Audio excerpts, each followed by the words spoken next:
भाजपा हत्यारों की पार्टी है। इस तरीके का जो आरोप है वह लगातार विपक्षी पार्टी की तरफ से भाजपा पर लगाया जाता है, लेकिन अब तेज प्रताप यादव ने जो है वह भाजपा कैसे हत्यारों की पार्टी है ये समझा दिया है। दरअसल तेज प्रताप यादव का कहना है कि जो बीजेपी है वह आरएसएस की उपज है और आरएसएस जो है वह नथुराम गोडसे की उपज है और इसलिए भाजपा जो है वह हत्यारों की पार्टी है, क्योंकि जो नथुराम गोडसे है वह राष्ट्रपिता महात्मा गांधी का हत्या किया था और भाजपा जो है वहीं से भाजपा का जो जड़ है वो चला आ रहा है और भाजपा हत्यारों की पार्टी है। तेज प्रताप यादव जो है वह राबड़ी आवास पर मौजूद थे। राबड़ी आवास से जब तेज प्रताप यादव बाहर निकलते हैं उसके बाद वहां पर मौजूद पत्रकार तेज प्रताप यादव से सवाल पूछते हैं। जो ठाकुर और कुल ब्राह्मण को लेकर के जो विवाद छिड़ा हुआ है, मनोज झा ने राज्यसभा में महिला आरक्षण बिल पर बहस करने के दौरान जो वाल्मीकि साहब का कविता सुनाया था, उस कविता को लेकर के जो विवाद हुआ है उस पर तेज प्रताप यादव से सवाल पूछा जाता है। इसका जवाब देते हुए तेज प्रताप यादव कहते हैं कि हम किसी ठाकुर वाकुर को नहीं जानते हैं,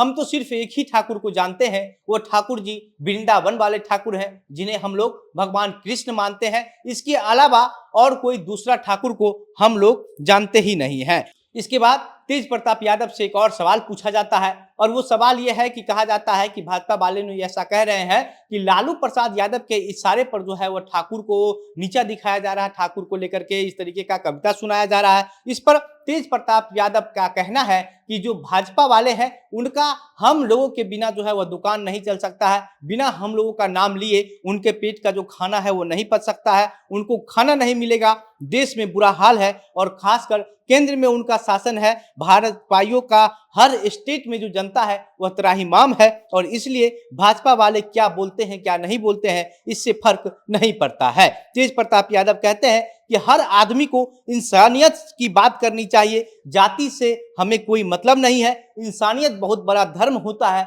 और हम उसी धर्म को लेकर के आगे बढ़ते हैं। सबसे बड़ी बात है कि सभी के अंदर इंसानियत होनी चाहिए। लालू नीतीश की मुलाकात को लेकर के इसके बाद सवाल पूछा जाता है कि अभी नीतीश कुमार जो है वो लालू यादव से मिलने के लिए गए हैं, क्या कुछ बातचीत हुई है। इस पर तेज प्रताप यादव का कहना है कि मुलाकात जो है उन लोगों की होती रहती है, इसमें कोई बहुत बड़ी बात नहीं है, आप लोग इसको अलग से कुछ नया देने का कोशिश मत कीजिए। मनोज झा ने जिस तरीके का जो भाषण महिला आरक्षण बिल पर जो है वह राज्यसभा में दिया था, उसके बाद आखिरी में जो है एक वाल्मीकि साहब का कविता सुनाया। उस कविता को लेकर के बिहार की पूरी राजनीति जो है वह गरमाई हुई है। जदयू की तरफ से भी इस पर जो है वह बयानबाजी किया जा रहा है। राजद की तरफ से उनके ही पार्टी के विधायक शिवहर विधायक चेतन आनंद जो है वह मोर्चा खोल दिए हैं। चेतन आनंद के बाद आनंद मोहन जो है वह खुद राजद का विरोध कर रहे हैं और कह रहे हैं कि अगर ऐसा कोई हमारे सामने बोलता तो हम उसका जीभ खींच करके सदन के सामने फेंक देते, आसन के सामने फेंक देते, अगर हम उस समय सदन में होते तो।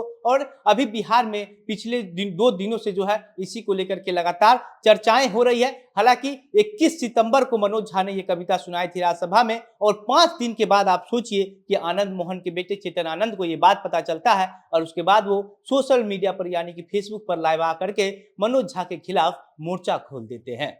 बाकी तेज प्रताप यादव जो है वह भाजपा पर कुछ भी ठाकुर ब्राह्मण का जो विवाद है उस पर कुछ भी बोलने से बचना चाहते हैं, क्योंकि तेजस्वी यादव की तरफ से पिछले दिनों जो है वह घोषित किया गया था कि राजद जो है वह A to Z की पार्टी है, A to Z की राजनीति करती है। यही वजह से जो है वह तेज प्रताप यादव भी इस पूरे मामले पर कुछ भी बोलने से बचते हुए नजर आए हैं और सीधा सीधा कहना है कि हम एक ही ठाकुर जी को मानते हैं, वो वृंदावन वाले ठाकुर जी हैं और उनको हम लोग भगवान कृष्ण के नाम से जानते हैं। बाकी इस तरीके की और भी तमाम खबरों के लिए बने रहिए हमारे साथ, देखते रहिए द बिहार प्रोजेक्ट न्यूज। मेरा नाम घनश्याम सिंह है। बहुत बहुत धन्यवाद।